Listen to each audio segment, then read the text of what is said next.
What's going on, everybody? Matthew back again, this time for another college football ranking. I didn't do it last week because I just never got around to it. Plus, my ranking didn't even change because week 3 wasn't very eventful for anybody but us because we played Alabama. But my ranking stayed exactly the same from week 3. Let's go ahead and throw up the week 4 ranking. I have Clemson, Alabama, Notre Dame, Oklahoma, Ohio State, LSU, Georgia, Florida, Michigan, and Auburn. And we're going to talk about all these teams and what they did this past weekend and see where they fall in my week 5 ranking.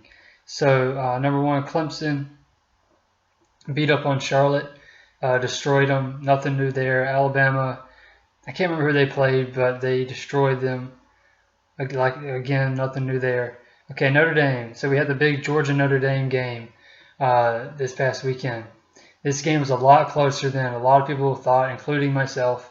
I thought Georgia would do something in the second half of the last part of the second quarter, the last half of the second quarter. I thought they would pull away by 10 or 14 points going into halftime, and then the second half would just be them rolling over Notre Dame. But that wasn't the case. Notre Dame actually went up 10, I think 10-7. Notre Dame was up at halftime, which is very surprising. It made for a very entertaining game. I won't lie to you. At the end of the game, I was really hoping that Notre Dame would hit a walk-off touchdown to beat Georgia by 1 point, and then Georgia would have the biggest sellout of all time, and it would be quiet as a graveyard, and you would only hear the people in green. There were so little Notre Dame fans there. That just would have been historic if they would have hit a walk-off touchdown to win by 1 point, and that huge crowd was just quiet. That would have been really funny, but that didn't happen. Georgia held off Notre Dame and won a good game. I still think it's the second best game I've seen this year, behind the LSU-Texas game. LSU-Texas is still the best game, most definitely the most entertaining.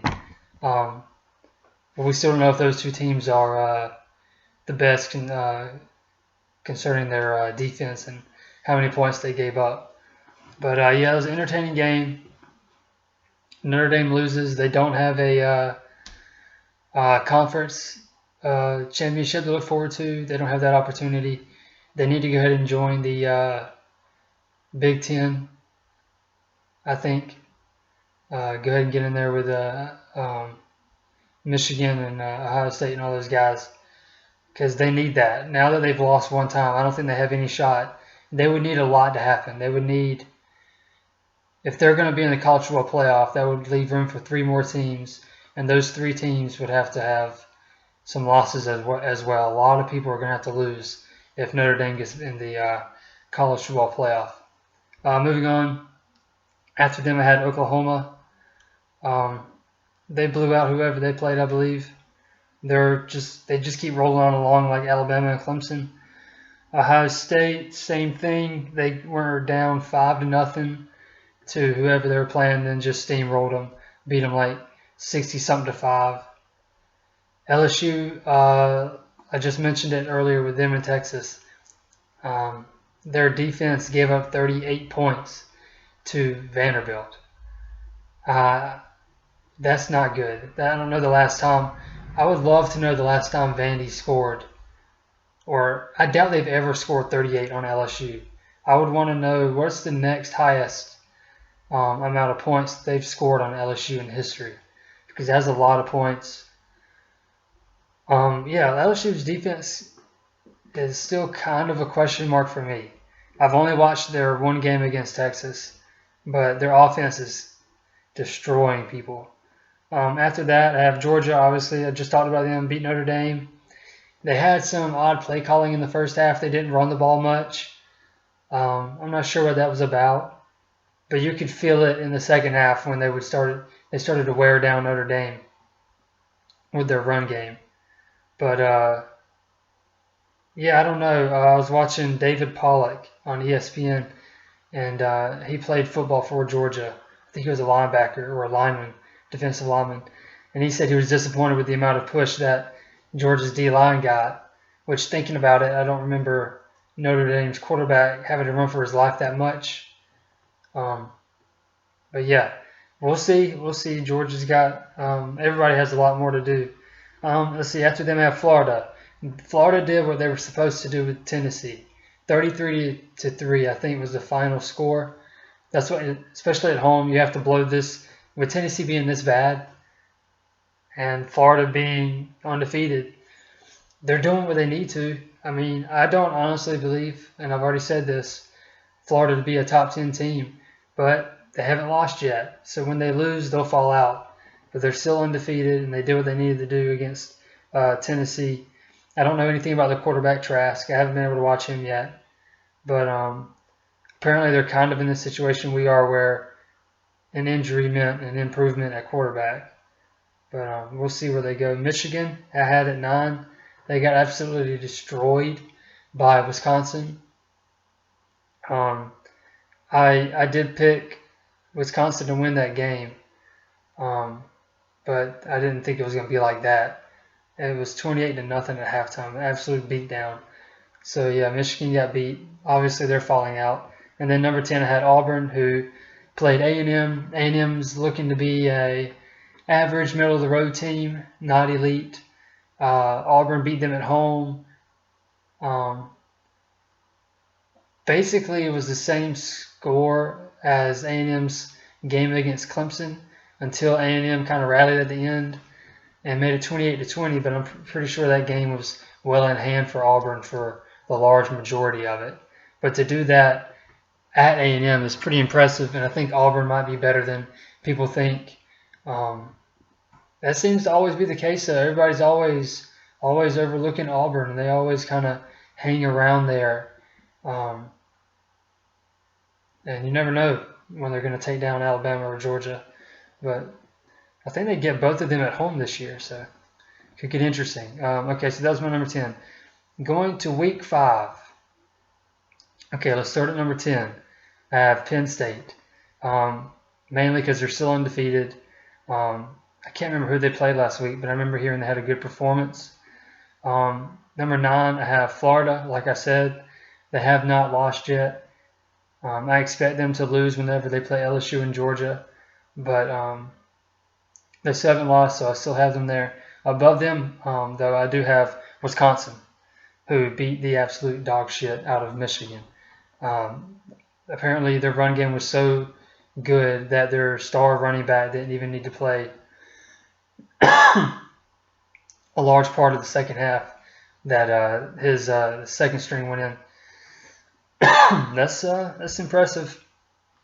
Above them, I have Ohio State at number 7. Mainly because, let's be honest, Ohio State kind of, like Alabama's kind of runs the SEC, Ohio State, for the amount of time I've watched football, has run the Big Ten. So that's the only real reason I have Ohio State over Wisconsin. They play this year. I think it's at Ohio State. So Wisconsin has the opportunity to beat them. It's just that I think Ohio State has a mental edge. However, I will be pulling for Wisconsin in that game. I find Ohio State to be the most boring team of college football. If they make the college football playoff, it just makes it for whatever reason more boring than Alabama making it. Alabama makes it all the time. They've been in the last 9 national championships of the last 11 or something. And still, Ohio State is more boring to me.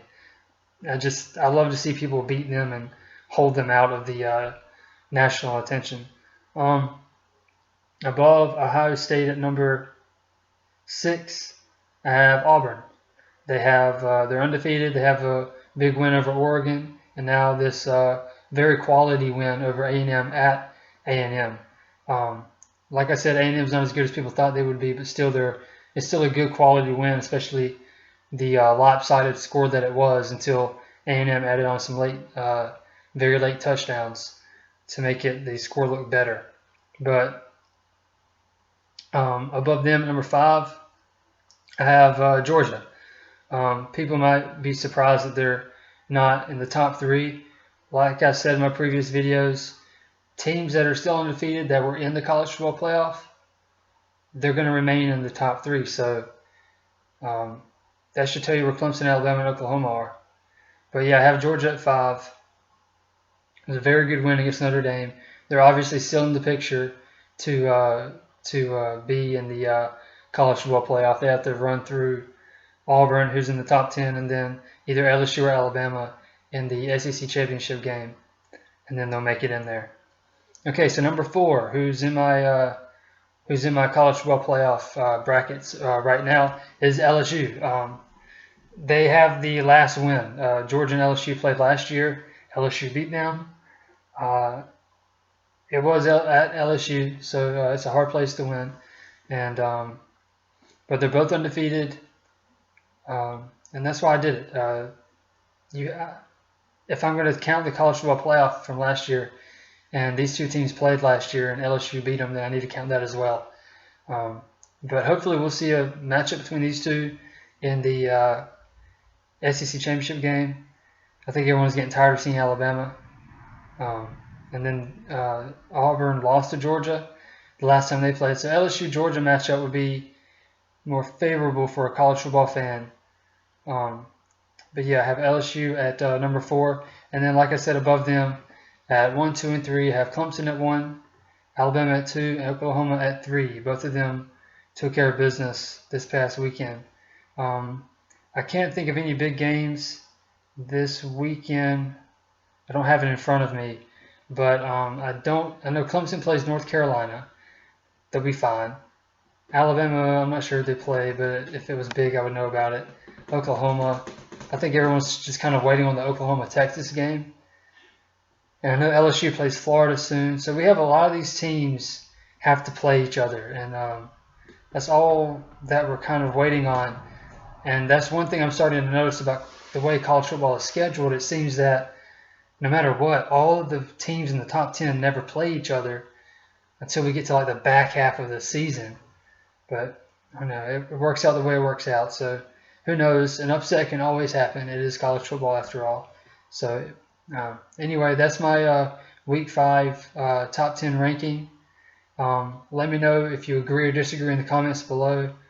If I missed anything, let me know in the comments. Please hit the like button. Please subscribe and hit the notification bell for future videos, and y'all have a good one.